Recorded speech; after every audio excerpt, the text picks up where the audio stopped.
Continuing with our discussion of the net zero campuses, what am I doing here? Let's go into display mode.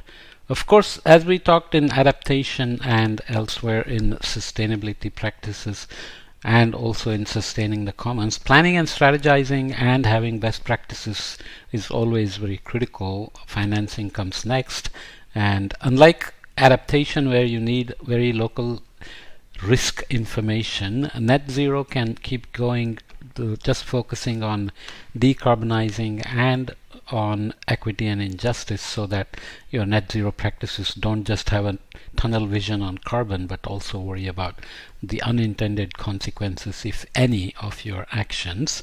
So design a net zero plan and understand the benefits and challenges. So that's where you come into understanding what the issues of equity and justice may be. A long-term net zero plan or strategy is required to take the university from business as usual, which is very difficult to change track and have a transformation, but to go to a net zero university, that's what you need. This plan will be the guiding document or strategy along the journey. It's therefore important that it's carefully crafted and builds in the solutions to hurdles that may be encountered along the way. It's like a constitutional statement you will develop and put in place, and then have the ability to modify it and have flexibility as you go along. Two common barriers include ensuring the net zero focused projects are financially viable and that there is enough support from within the university to drive change. You cannot imagine great ideas that are financially simply not viable. We are not talking about cost benefit analysis, but just in terms of financing the transformation needed, unless the plans are financially viable. The University Advisory Panel for this project has identified common challenges and barriers to implementing net zero initiatives. Whilst there is no one-size-fits-all solution, ensuring the support and structures are in place to drive change is a key step in the net zero process. Within India, for example, you have central government institutions like IITs, ICERs, central universities which are well funded, and most of the IITs have rich alumni who keep pumping money back, but most of the state universities do not have such resources, often infested with corrupt practices and generally corruption. So you need location-specific, campus-specific plans to make it happen. It's important to carefully consider the university's context as well, and to build in solutions to common challenges within the overarching net zero plan. We can still draw some typologies and general guidances, which we will do here. Some of the key challenges and barriers which may be faced at different stages of the net zero journey include difficulty in financing or resourcing initiatives. This is always the big one. You make a nice plan and some government of university official will say there is no money for this. Then you have to really scratch your head and see how you're going to make it happen. Complicated institutional structure and management. So who takes responsibilities for changing operational and other modes that are in place for a long time is always a complicated issue. Lack of agency beyond institutional boundaries. So who is responsible and who is willing and able to do the work. Lack of leadership or high-level buy-in. Lack of bottom-up buy-in. So even students and staff and faculty may not fully support it. So co-production is always important. Complex political barriers can be there. Lack of staff capacity across the university. So who will actually implement it on the ground? Lack of organizational structure to make it happen. Difficulty in scaling solutions or implementing required time frames. Difficulty in sourcing equipment in low and middle income countries. So we belong in there. Lack of data and training. So the key considerations for mapping a university or college net zero plan or a strategy then: define the boundaries of the university or college, including whether a single campus or multiple campuses are covered by net zero. fairly straightforward. Ensure that core university or college activities within the defined boundary are covered. So you have now these ideas of institutional analysis that we are discussing under sustainability. Evaluate the financing options available for net zero initiatives, including building the case for funding, private alumni funding, government funding. There may be even options for borrowing the money and paying it back. Evaluate the financial, reputational, legal, and market risks of not having a net zero plan. This includes ensuring relevant regulations on climate change and net zero are considered in whatever plans and strategies are drawn up. Ensure the plan receives buy-in from all relevant stakeholders, especially from university leadership and decision makers. Many times for a central government institute you may even need government permission to do many things. The autonomy doesn't go that far to do whatever you want. Continuing it, plan and strategize. Benefits and costs involved in a net zero plan have to be known. The lifetime costs and benefits of net zero initiatives are typically considered in financial terms. At the same time, benefits can be non-financial, such as improved health of the communities, better climate resilience of the university college's operations, local air quality improvements, and reputational benefits, as well as benefits to the community that's around the campus. By quantifying these benefits, net zero initiatives have greater likelihood of support and buy-in from key stakeholders. So the tips for increasing financial viability of net zero projects is also discussed here. Consider using a shadow carbon price in financial evaluations of projects in line with international standards. There is a social cost of carbon idea which is around and is being used maybe by Europeans more than anybody else. Very difficult to compute. Each additional ton of carbon, how much damage does it do to air quality, health, productivity, quality of life, standards of living, whatever. But including that in the financial evaluation of projects may help realize non-market goods in terms of the benefits, because cost-benefit analysis can be cut and dry with benefits accruing in the future, non-market goods not being accounted for carefully, including ecosystem services of vegetation, biodiversity on campus, and so on. Explore green financing options for net zero projects, including green bonds and green loans, which may provide additional benefits to a standard loan type. It's of course possible that national governments and international banks will begin to consider net zero campus activities as worthy efforts that need special financial tools to help build. Discuss and develop internal processes with the finance team to qualify some of the long-term benefits of net zero initiatives. Negotiate with the vendors and reevaluate existing arrangements to reflect revised net zero visions and project requirements.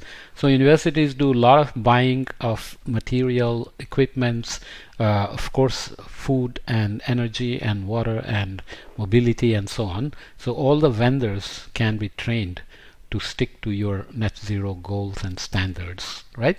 So looking at table 1, a broad list of climate change related financial impacts and non-financial benefits could be relevant to universities and colleges. So we are looking at types here. So first 3 columns of this table adapted with minor changes from another report. Climate related opportunities, potential financial impacts, and potential non-financial benefits, so adapted again from elsewhere. Resource efficiency, energy source, products and services, markets, and resilience are under the type of climate change related financial impacts. Climate related opportunities, use of more efficient modes of transport, reusing, recycling, shifting to more efficient buildings and site infrastructure, so using energy sources which are lower emission or renewable, supportive policy incentives, and so on. And potential financial impacts can be reduced operating costs through efficiency gains and cost reductions, increased value of fixed assets such as high rated energy efficient buildings, reduced exposure to liabilities related to health and safety. So overall, if campus gets much more safe and healthy, then you tend to gain external benefits from reduced expenses and liabilities. For energy source, you have in terms of financial impacts, reduced operational costs, reduced exposure to future fossil fuel price increases, reduced exposure to greenhouse gases, returns on investments in developing low emission technologies, and increased capital availability. So this innovation part has to be really emphasized. If you're on a campus and you're trying to solve a big problem, nothing is more critical than driving innovation on campus, whether it's carbon capture, more efficient storage, batteries, battery technologies, adaptation instruments, early warnings, mitigation, and so on and so forth.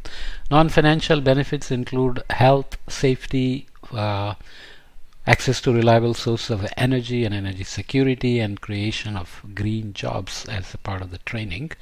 And there are lots of other things here which I will not read, but resilience wise you have climate related financial benefits in terms of participation in renewable energy programs and adoption of energy efficiency measures and resource substitutes and diversification. That was in the climate related opportunities and potential benefits, financial and non-financial. Increased market valuation through resilience planning for infrastructure, land and building. Increased reliability of supply chain and ability to operate under various conditions as climate change begins to throw up acute and chronic stressors. And increased revenue through research and education related to building climate resilience. More and more corporations may come to you to seek advice, solutions by startups, and many opportunities exist. I would almost think of this as evolutionary timescale opportunity to actually make money by developing solutions for decarbonization. Building resilience to survive disruption is a non-market good. Building resilience of communities to survive disruptions in resource access, and the amplification will come from the communities around you looking at the campus being so resilient to hazards and thinking they must be doing something right, and then they want to learn and do things with you. Another point in planning and strategizing: set clearly defined milestones and targets. Net zero plan must have multi-year targets and milestones to be achieved. This allows for regular monitoring of progress to ensure the university is on track to meet the end goal of net zero. So monitoring and evaluation is always critical in terms of set targets and making sure we are progressing towards them. Science-based targets, SBTs, is a new thing. Our green gas reduction goals aligned with the largest climate science that describes what is needed to achieve specific goal, or for example a 1.5 degree world. So here you are being guided not just by using what's in the market and trying to do your emissions reductions, move towards net zero, but you use science. It may involve nature-based solutions on campus where you are using vegetations to sequester carbon and reduce pollution and so on and so forth. These targets are typically a mix of science-based absolute emissions reductions across all scopes of greenhouse gases combined with considerations of universities' long-term goals and its ability to manage resource and capabilities. Okay, so here interim targets are part of the minimum criteria required for participation in the Race to Zero campaign under the UN. So you have to pledge, plan, proceed and publish. So pledge to reach net zero as soon as possible and set an interim target for your fair share of 50% reduction by 2030. So there is a timeline involved there for 50% reduction of the current emissions. It's not unlike countries where GDP intensity is considered. Here you have to consider absolute levels. Plan within 12 months of joining. Explain what actions will be taken for achieving both interim and longer term pledges. Proceed. Take immediate meaningful action consistent with the short and long term targets specified. In fact, 2030 is right here around the corner, so if you are really going to be part of it, you must start yesterday, right? Publish. Report progress annually by publishing against your targets on a public platform so that transparency is really ensured. Okay, so I did mention best practices, so I'll go ahead and read this as well. Best practice for setting emissions targets. A critical starting point is identifying a valid base year. So you have to have a target baseline year on which you will base all your future targets. This should be a year that is representative of the institution's typical emissions profile that has verifiable scope 1, 2, and 3 emissions. Define the boundaries of the university or college to ensure that all significant campuses and activities are covered.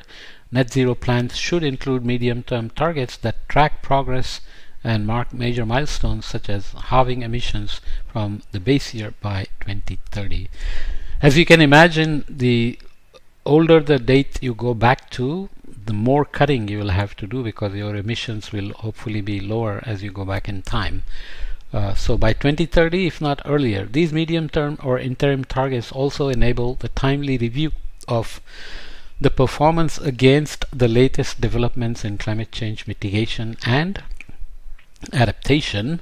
Reducing scope 1 and 2 emissions are key milestones that need to be achieved in the early to mid-term, as scope 3 emissions typically need longer timelines because you have much less control on those, since they are mostly coming from third parties in many instances. It's highly recommended that initiatives consisting of offsets and carbon capture technologies are only used for hardest to abate emissions and after all the other initiatives have been implemented. Offsets have generally been not working and are hard to track because you're paying a third party in some ways to offset your emissions, and carbon capture is still not there in terms of scalability, but these should be seen as drivers of innovation on campus itself. So here are the key elements of setting targets and interim targets using a science-based pathway towards net zero. So here are tons of CO2 equivalent, so that you account not only for CO2 but also other greenhouse gases, and you do use offsets which should just be phased out over time, so you may have larger offsets in the beginning, but as you head towards emissions pathways you begin to have more and more net zero negative emission technologies and so on. So here you have reduction of greenhouse gas emissions within the value chain, removal and storage of the carbon emissions happening as well, abatement or removal beyond a company's value chain, which is the gray that is shown here, and net zero emissions, the target year by 2050 at the latest. So 5 to 10 years you have interim targets here, and net zero by or before 2050 here. So that's the path on top that is showing 1.5 degrees C aligned. So remove and storage is shown here, which has to continue to increase, because even as you reduce emissions, there are going to be irreducible emissions which have to be offset by carbon capture, utilization and sequestration, which is another rich target for innovation as well. So we will leave this here and come back and look at implement and innovate step of the net zero on campuses. Okay.